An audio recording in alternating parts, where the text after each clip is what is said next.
Ok, entonces vamos a dar inicio, vamos a arrancar esta clase de salud cardiovascular, ¿cierto? ¿Por qué es tan importante? Porque una de las causas principales de muerte hoy día a nivel mundial y lo más interesante es que tiene que ver con nuestros hábitos alimenticios, con nuestro estilo de vida.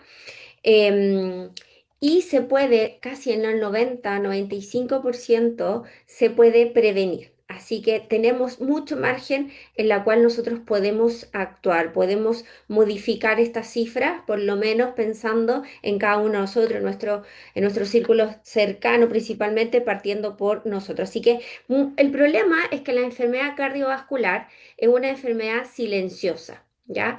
No es algo que pase, ¿cierto?, de un día para otro. Generalmente pensamos que es una enfermedad de la adultez, pero comienza en las edades tempranas, en la infancia principalmente, ¿ya? O sea, se demora muchos años en que se construye esta enfermedad hasta que finalmente tengamos alguna sintomatología. Por eso es importante entender cómo podemos prevenir, ¿cierto?, enfermedades cardiovasculares. Ya creo que tienen la mayor parte de la información si han estado en cada una de las clases, ya saben, ¿cierto?, cómo es la forma más adecuada de tener una alimentación, ¿cierto?, y hábitos más saludables, y que eso de toda manera va a estar influenciando en prevenir. Dentro de las causas de muerte, ya acá nosotros vemos en este gráfico la enfermedad cardiovascular, más o menos al año se mueren más de 18 millones de personas. Si las comparamos, por ejemplo, con la segunda causa, que es la mitad, 9 millones, ¿cierto?, de enfermedades de muerte producidas por cáncer.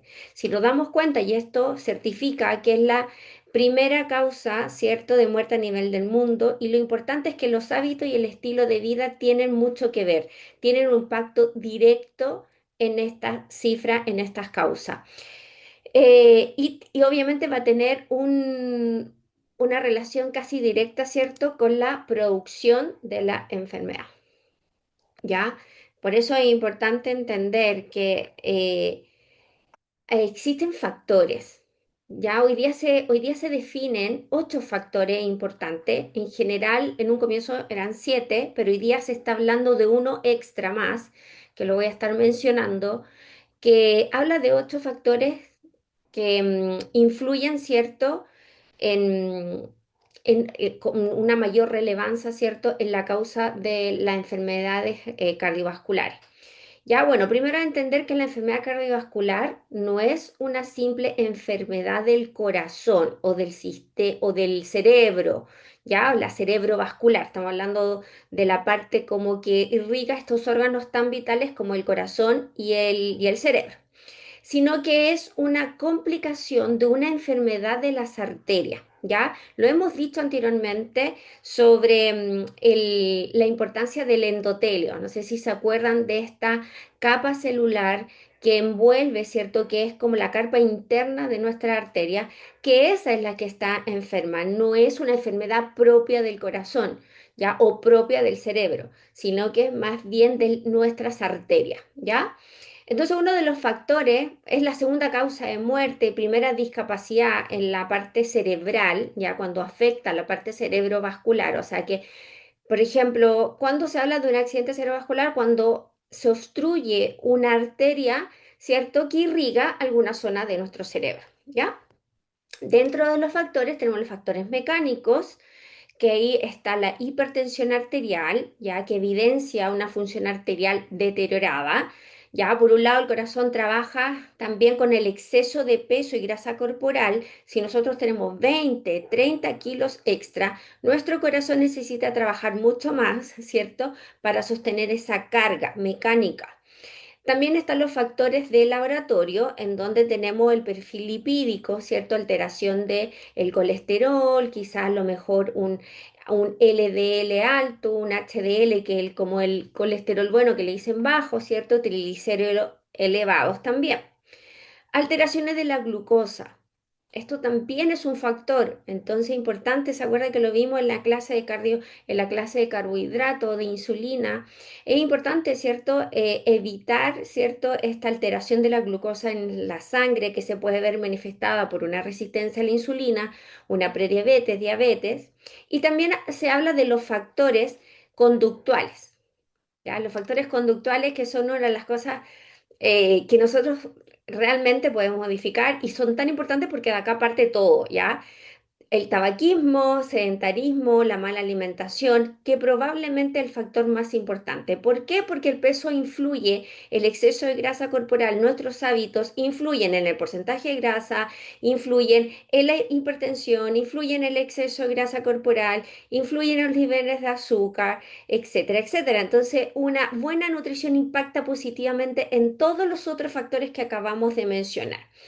Y el octavo factor, ya se está hablando como octavo factor, el factor del estrés crónico y la actitud.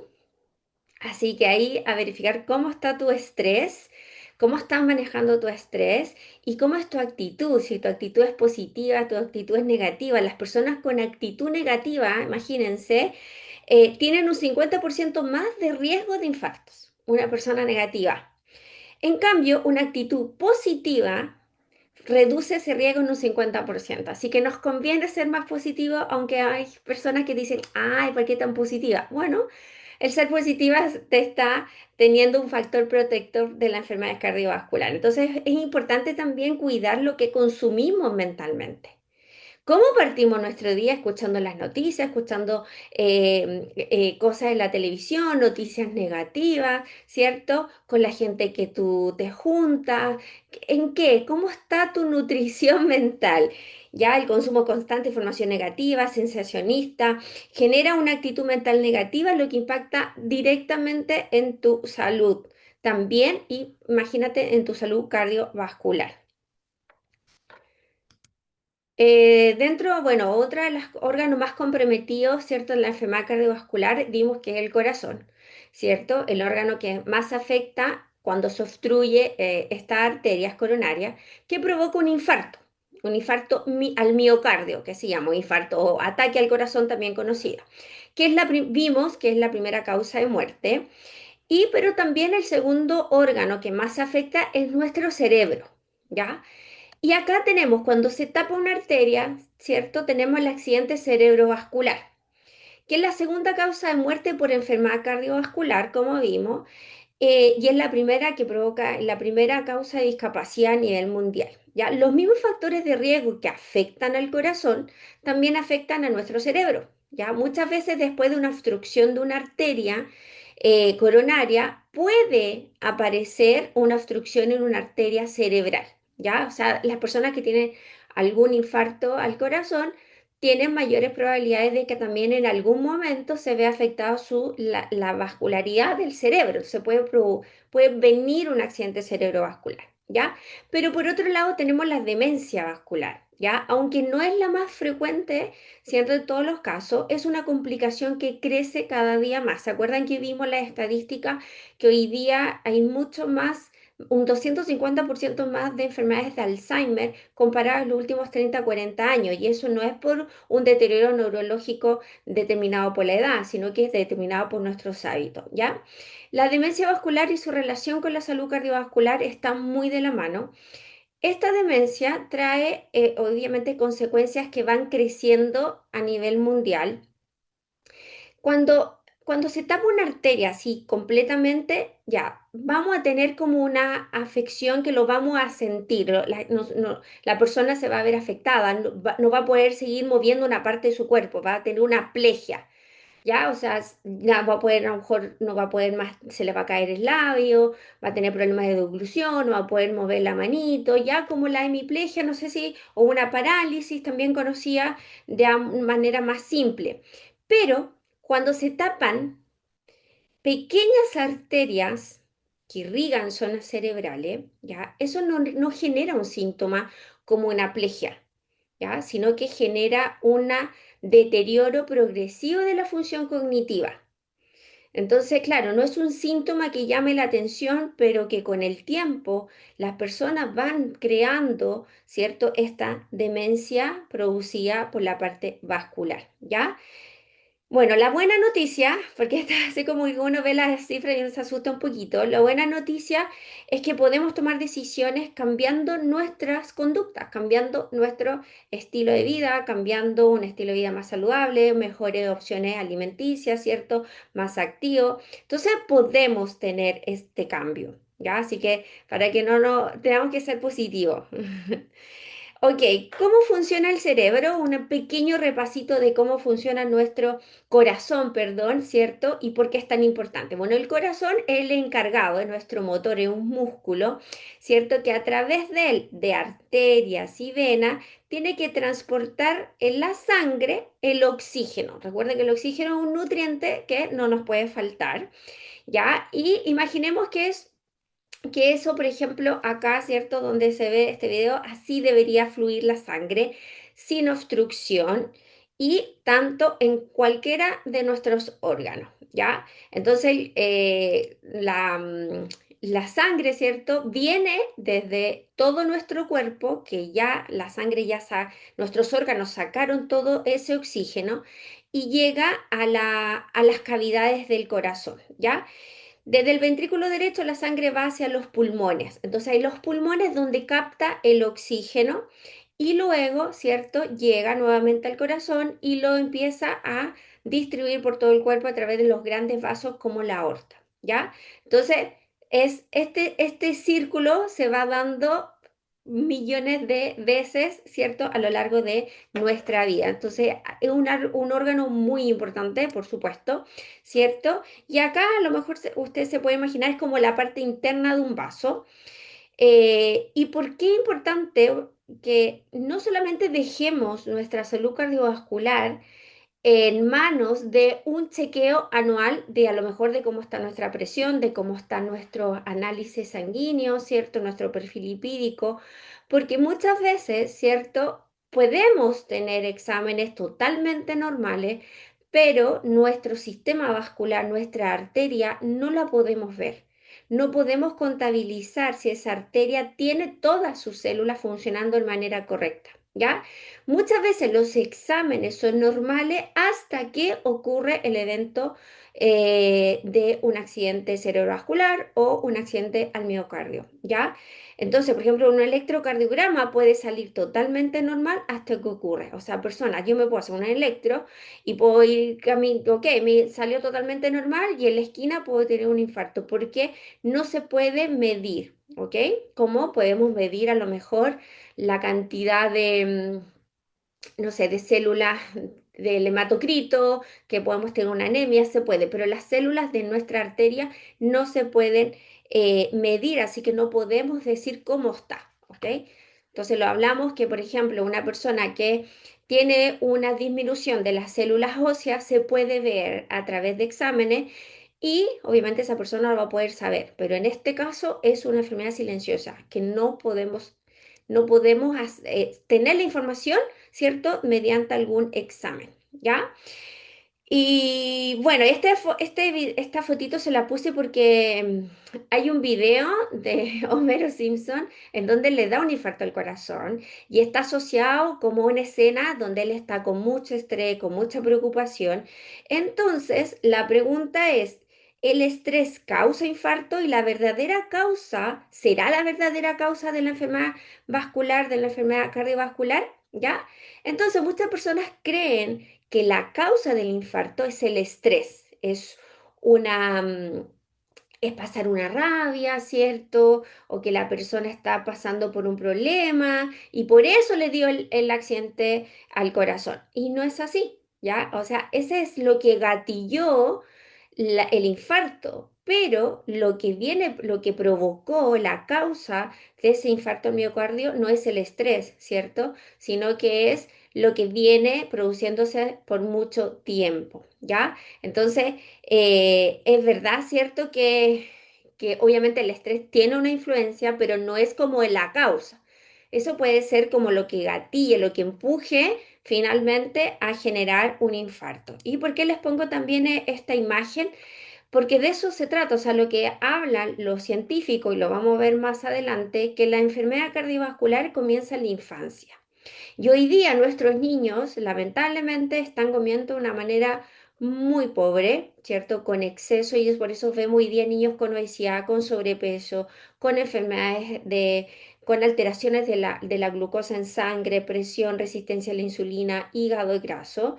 Y hoy día los niños, o sea, esta generación es la que peor está comiendo comparado, por ejemplo, cuando nosotros éramos niños. Entonces, imagínense cómo va a ser en el futuro, lamentablemente, que es en esta edad en donde se empieza a construir la enfermedad cardiovascular de manera silenciosa. Y ahora bien, ¿qué sucede cuando una persona está cursando un infarto?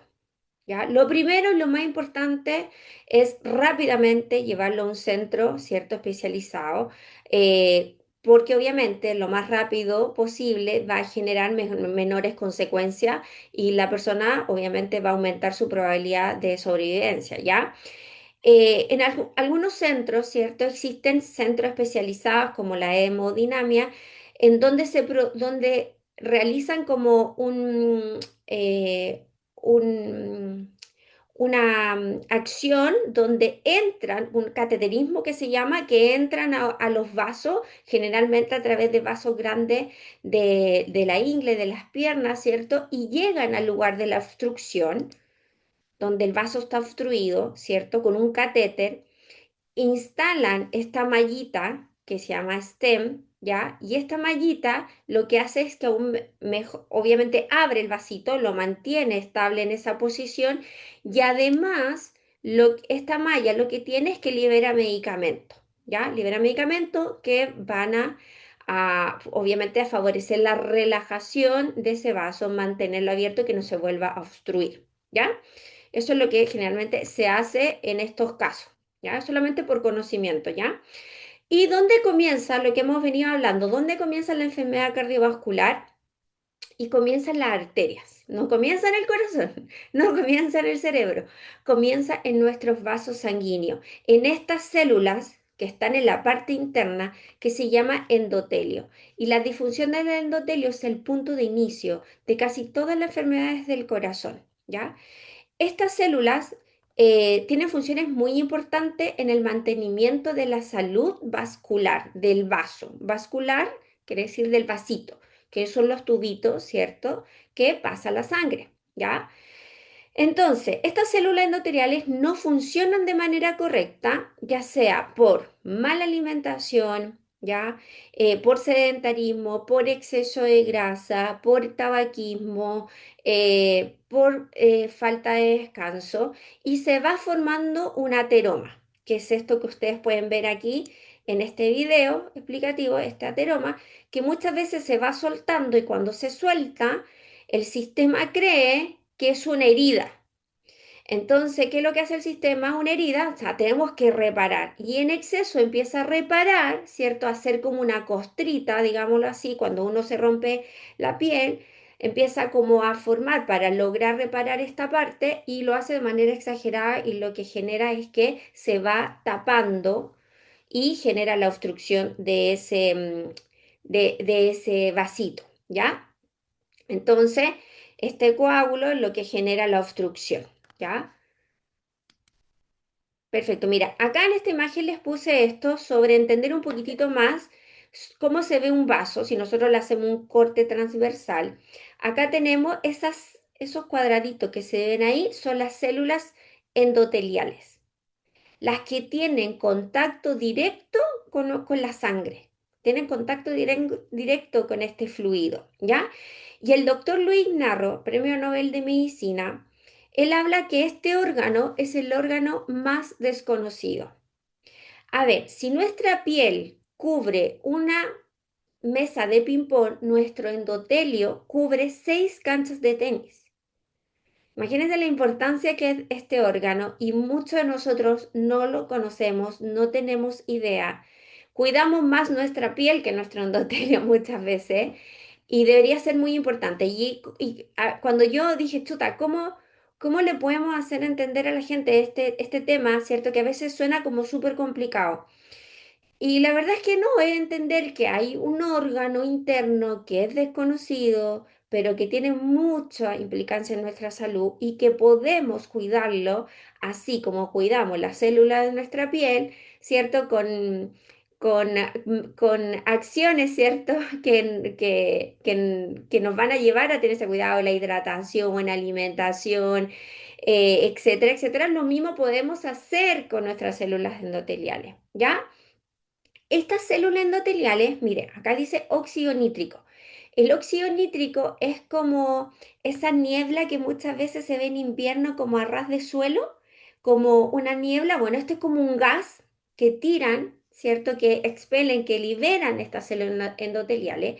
Y lo que hace el óxido nítrico es que ayuda a relajar la arteria, mantiene la presión arterial estable, regula el flujo de sangre en los tejidos, evita la formación de placas de ateroma, lo que vimos en el video anterior, evita la formación de trompo que es esta costrita que decía yo que se iba movilizando y mantiene las arterias saludables, evitando el infarto miocárdico y evitando el accidente cerebrovascular. Entonces, muy importante. Imagínate que en nuestro estilo de vida, ¿cierto? Nuestra mala alimentación, que a lo mejor somos sedentarios, que a lo mejor estamos fumando, que tenemos un exceso de grasa, genera que estas células se vayan debilitando, genera que se vayan enfermando y ya no estén liberando óxido nítrico. Empiezan a liberar menos o lo dejan de liberar. Entonces, un ejemplo, si lo normal es que liberen, no sé, 100.000 litros, y ahora solamente están en un 20-40%. Por lo tanto, las arterias no van a poder, ¿cierto?, relajarse de buena manera y van a hacer todo lo contrario, ¿cierto?, a lo que acá ven en esta información, ¿ya? Entonces, bueno, lo que hemos visto, buena alimentación, ser activo, ¿cierto? Mantener nuestra composición corporal, mantener nuestra grasa visceral en normalidad, en nuestra grasa corporal también, ¿ya? Bueno, el doctor Luis Narro en 1998 tiene un libro muy bueno, quizás se los pueda recomendar, que dice No más infarto, que el no de óxido nitroso, óxido nítrico, perdón. Y este otro libro que habla Descubre el poder del endotelio.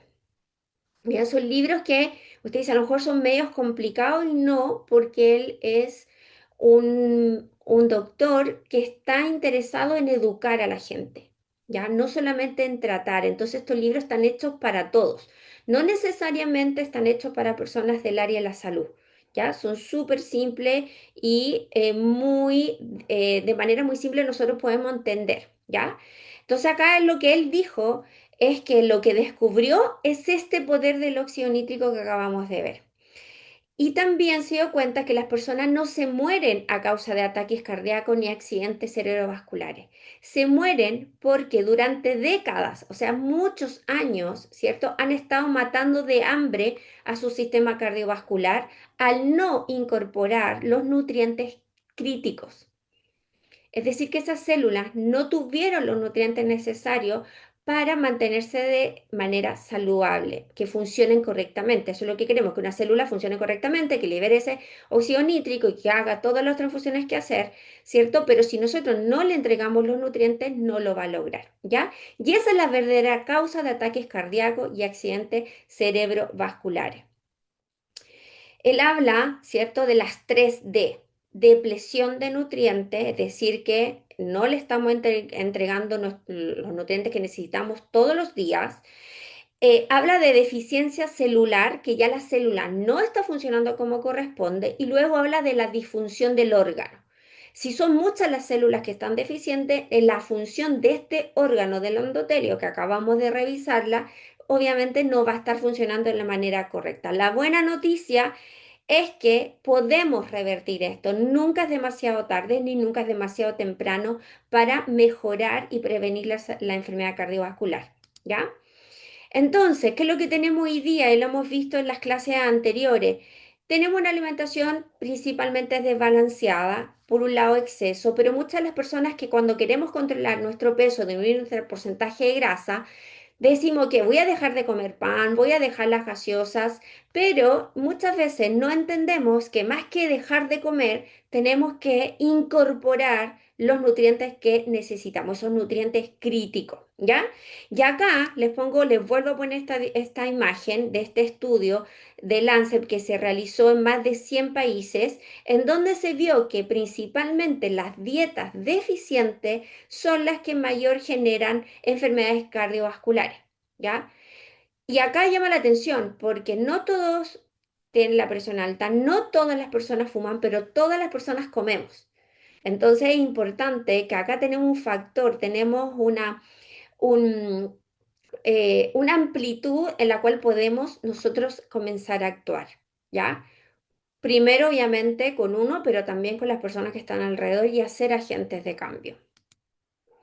Bueno, acá en esta imagen es de algunos estudios de hace muy actuales y lo que me llamaba la atención es que hoy día ya se está conociendo esto de lo que dijo Luis Narro hace 20 años atrás, o sea, esto ya es sabido, pero hoy día recién, ¿cierto? Quizá hace 15 años lo dijo Luis Narro, pero quizá hoy día se está haciendo como un poquitito más popular, digámoslo así, ¿ya?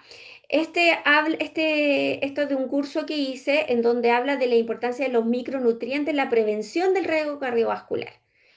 Los micronutrientes, ¿cierto?, ayudan las proteínas, péptidos, a controlar la presión arterial, el calibre vascular, la coagulación sanguínea y otros mecanismos de gran importancia para el mantenimiento de la homeostasis cardiovascular, ¿ya?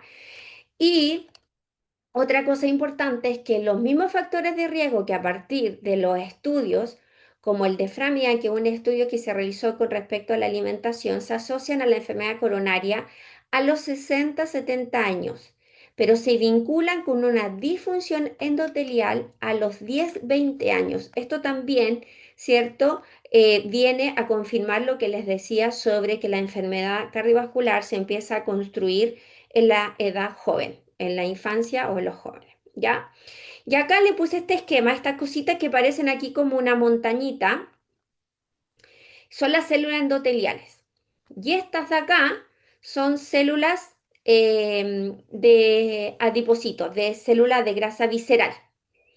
Estas células de grasa visceral empiezan a liberar, ¿cierto? Algunas sustancias químicas que afectan directamente, porque estas células son las que están en contacto directo con la sangre.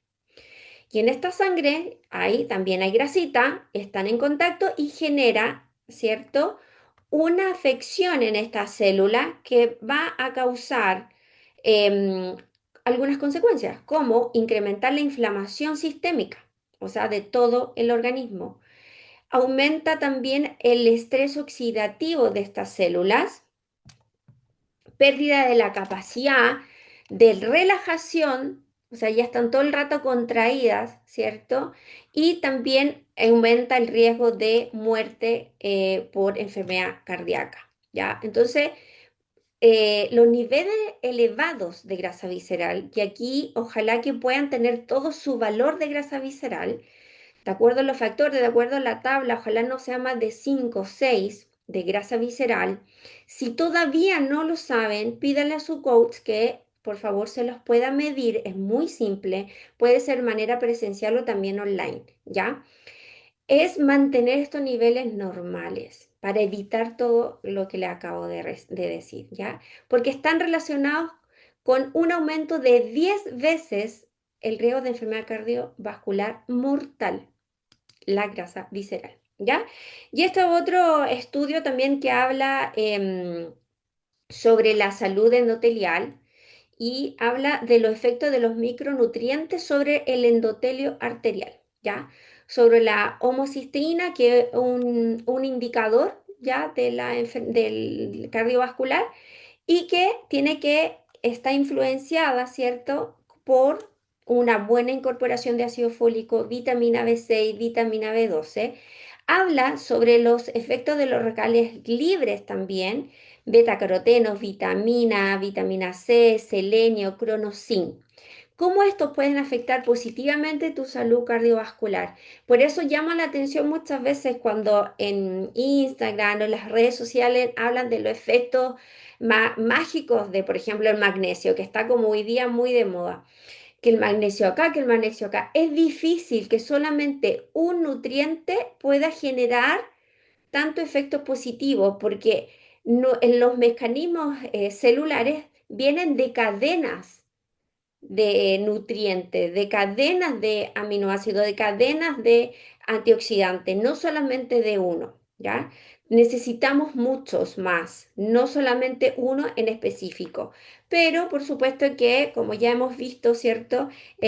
A veces el marketing hace de la suya y empezamos a creer, no, que ahora que estoy tomando tal magnesio, ya estoy bien, me voy a mantener saludable, pero por otro lado no estoy incorporando quizá otros elementos tan importantes, por ejemplo, como el ácido fólico. Ya, ok.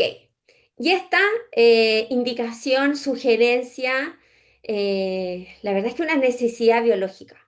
Hacer ejercicio, mantenerte activo, y no solamente estoy hablando de ir al gimnasio, así 1 hora, 2 horas, estoy hablando de, hablamos y acá hemos visto que se trata de mantenerte activo durante todo tu día, ¿ya? No solamente ir 1 hora al gimnasio o hacer 1 hora solamente una sesión, sino que de mantenerte activo. ¿Por qué? Acá les puse esto que se ve así como en líneas rojas, es la circulación sanguínea. Este es como el tamaño del vaso.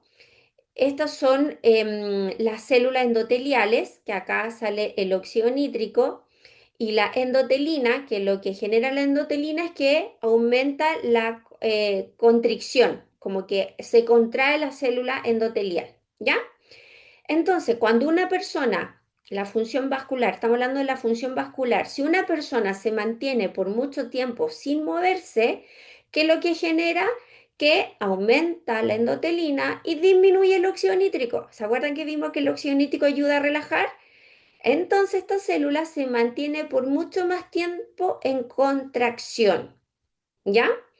En cambio, si yo durante mi jornada me mantengo más activa, hago pausas, estoy sentada, me muevo, soy más activa, por supuesto que voy a tener un mayor factor, ¿cierto? De una mejor función vascular. ¿Por qué? Porque va a aumentar el óxido nítrico. El ejercicio aumenta este gas que ayuda a relajar nuestra arteria. Ya que y que tiene todas las otras funciones que hablamos, que disminuye la probabilidad de infarto, que disminuye la probabilidad de generar trombo, que disminuye la probabilidad de enfermedad, ¿cierto?, de la arteriosclerosis, que es la enfermedad de la arteria, ¿ya? Entonces, por eso la indicación, sugerencia, necesidad biológica es que te sientes menos y te muevas más, ¿ya? Por otro lado, mira, habla de la presión sanguínea y pasa exactamente lo mismo. Aumenta cuando estamos mucho rato sentados y cuando ya empezamos a hacer ejercicio, por supuesto que va a regularse de mejor manera. ¿Y qué pasa? Miren, con los niveles de glucosa a nivel de sangre. Cuando una persona pasa mucho tiempo sentado, esta, que es por ejemplo la célula muscular, que tiene 2 puertas para recibir la glucosa, solamente tiene 2 puertas para recibirla. Por lo tanto, el músculo, cuando está inactivo, no quiere abrir sus puertas para recibir esa glucosa. Entonces queda esa sangre, ese azúcar, esa glucosa más tiempo en nuestra sangre, provocando ciertas mayores consecuencias negativas. En cambio, si yo me muevo, me siento, me muevo, soy más activa, fíjense, el músculo abre más puertas, más canales, más puertas para recibir esa glucosa y la utiliza, ¿ya? Y pasa exactamente también con el flujo sanguíneo cerebral. Cuando estamos mucho rato sentados, fíjense cómo disminuye nuestra circulación arterial a nivel cerebral y cómo aumenta cuando somos personas más activas durante el día. Así que a no solamente ir al gimnasio 1 hora, 2 horas, sino que mantenerte muy activa durante el día. A mí me pasa mucho cuando evalúo y pregunto, ok, ¿cómo es tu trabajo? Y muchas personas dicen, no, yo no paro nunca, voy para arriba, voy para abajo, no me siento. Y le digo, ¿sabes qué? Al final hoy día, eso, que a lo mejor muchas veces reclamamos, porque a lo mejor no paramos durante todo el día, es un factor protector. Porque lo contrario pasa con muchas personas que evalúan que están todo el día sentadas y no pueden. Y muchas veces no pueden, su labor no les permite ser activos, pararse más tiempo, ¿cierto? Hacer pausas. Pero la indicación y siempre la sugerencia va a ser, ok, haz snack de ejercicio, a esas meriendas de ejercicio, así como tenemos meriendas de comida, meriendas de ejercicio. Mantente, busca una excusa, no le saques el quite al ascensor, perdón, no le saques el quite a la escalera, bájate antes, 2, 3 cuadras, suma más pasos, fíjate, lo hablamos la semana pasada, ten un controlador de pasos, mínimo que tu meta sea de 8.000 pasos al día, porque de esto es lo que está hablando, también se basa en eso, ¿ya? Ok, mira, estudios internacionales demostraron cómo el sedentarismo aumenta 30% el riesgo de hipertensión arterial. ¿Ya? Y caminar 20 cuadras por día disminuye 50% el riesgo de eventos coronarios en hipertensos. Así que a movernos más. Y no sé si vieron este programa o sea, no es un programa, es un documental en Netflix, no sé si todavía está, que se llama, ay, ¿cómo es que se llama? Tenedores y cuchillos, no, no sé si lo vieron. Bueno, él muestra una imagen súper buena que me encantó. Le saqué esa fotito. Si está, no sé si todavía está en Netflix, pero es muy bueno, ojalá que lo puedan ver. Mira, muestra esto, que es un examen que se le coloca un colorante a la sangre y ahí se ve. Y ahí se nota que aquí hay una enfermedad arterial. Miren cómo pasa, cómo se va disminuyendo el lumen de esta arteria. Y es porque aquí hay un ateroma, algo que está obstruyendo ese flujo sanguíneo. ¿Y qué pasa 5 años después? 5, 7 años después, ya no me acuerdo. Miren cómo mejoró solamente haciendo cambios en el estilo de vida. Y fíjate que acá también se nota menos, como menos vasito. Y acá mira cómo aumentó la irrigación en esta arteria que ya está sana y que se puede revertir. No es de un día para otro, pero sí se puede revertir este riesgo, ¿ya? Y acá los determinantes de la salud. Por eso a veces uno dice, chuta, eh, la verdad es que hemos sido educados como para invertir, gastar en más que nada en nuestra enfermedad, ¿ya? ¿Por qué nuestras inversiones, principalmente hoy día en el sistema sanitario? Porque claro, porque cuando falta la salud, cuando estamos enfermos, queremos solamente volver a recuperar esa salud. Y somos capaces, ¿cierto?, de endeudarnos, de vender todo por estar saludable. Pero fíjense que los determinantes de nuestra salud son nuestros hábitos. Acá es donde nosotros tenemos que actuar, que por supuesto que es mucho más económico prevenir que curar. Y solamente la inversión que hoy día se realiza en estilos de vida saludables es del 1%. Así que los llamo a hacer este cambio de paradigma de que podamos, que inviertan en su salud. Eso va a tener un costo, por supuesto. Por supuesto, muchas veces decimos, pucha, ya que a lo mejor comer más saludable sale muy caro, pero créeme que va a ser mucho más caro si tú te enfermas y mantienes esos hábitos, ¿ya? Entonces empiezan a invertir más tiempo, dedicación. El hacer estos cursos también es una inversión de tiempo. Van a entender el por qué, el cómo. Ya están invirtiendo hoy día en tu bienestar. Y no esperes a que no tengas salud para poder recién actuar.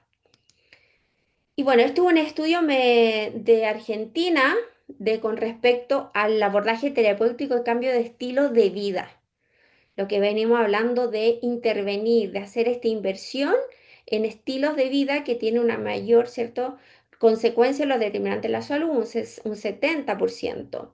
Y lo que habla acá es que se destaca el consumo de 1 o 2 batidos nutricionales, cómo pueden afectar en el porcentaje de grasa, en el control de peso y por supuesto en la prevención cardiovascular. Otros nutrientes críticos que también lo habla Luis Narro, ¿cierto? Es la relación del consumo de grasas con la enfermedad cardiovascular, ¿ya? Acá vemos, por ejemplo, que se lo había mostrado antes con respecto a la dieta que provoca esta dislipidemia, y vemos países, por ejemplo, Groenlandia, Japón, que tienen mayor consumo de omega 3, que su probabilidad de mortalidad es muy baja. En cambio, comparado con países que tienen mayor consumo de omega 6, por supuesto que acá vemos claramente que tienen mayor probabilidad de enfermedades cardiovasculares. Y ácidos grasos esenciales, el EPA, DHA, que son muy importantes porque hay estudios, ¿cierto? En más de casi 90.000 personas, ¿cierto? Que mueren mire, deficiencia de ácidos grasos omega 3. Entonces, ¿estás consumiendo la cantidad de omega 3 necesaria todos los días? Los expertos estiman que casi el 80% de la población no ingiere suficiente cantidad de grasa omega 3. Nuestras células están rodeadas de envolturas grasas. ¿Se acuerdan de las células endoteliales que vimos? Y los ácidos grasos omega 3 ayudan a mantener estas membranas. Son este nutriente crítico para estas células endoteliales que acabamos de conocer hoy día. Las hace más saludables, más flexibles y tienen mejor funcionamiento.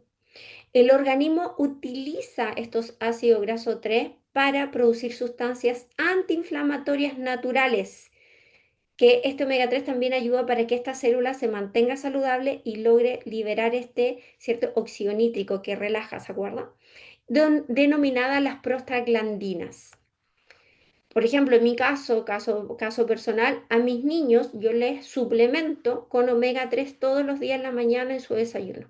2 cápsulas de omega 3. Y es exquisito porque utilizo uno que no tiene sabor a mucho pescado, ¿cierto? Y obviamente si están acostumbrados a chiquitito no hay problema. ¿Por qué? Porque sí consumen pescado, pero muchas veces yo no sé si ese salmón viene de aguas profundas y tiene la cantidad de omega 3 que dice la etiqueta. ¿Ya? Entonces hay que asegurarnos. Bueno, beneficios del EPA y DHA también ya lo vimos en la clase, ¿cierto? Ayuda a reducir los triglicéridos, antiinflamatorio natural, mejora la función de la capa que recubre los vasos sanguíneos, el endotelio nuevamente, ¿cierto? Y prevenir la formación de coágulos sanguíneos. Y ya para ir terminando, este cambio de paradigma que les hablo yo. Este enfoque, ¿cierto? Es mencionado por varios médicos y él habla de que 8 de cada 10 eventos cardiovasculares pueden evitarse con conductas saludables. O sea, 8 de cada 10 de estos factores conductuales que vimos en un comienzo. La consulta individual, cuando uno va a consultar, ¿cierto?, a algún agente médico, debería esa persona buscar y encontrar adecuadamente los pacientes el riesgo y mejorar aún así, cambiar el paradigma de promover la salud cardiovascular. Tener conciencia, que esté informado y educado y motivar mostrando resultados, ¿ya? Y eso es lo que hemos venido haciendo en estas clases, ¿cierto? Mostrando resultados, educando, entendiendo el por qué, el cómo. Porque a lo mejor los pacientes o las personas no van a entender toda esta parte celular, bioquímica, pero sí podemos entender y sí podemos educarlos, ¿cierto? Con respecto a cómo mantener esta salud cardiovascular de manera adecuada, ¿ya? Y voy a ir a dejar de compartir para ver las preguntas. Bueno, como siempre terminamos, construir comunidades sanas. Ustedes pueden ser agentes de cambio, ya tienen mucha información y ya pueden comenzar, ¿cierto?, a compartirla. Pueden invitar todavía, quedan clases,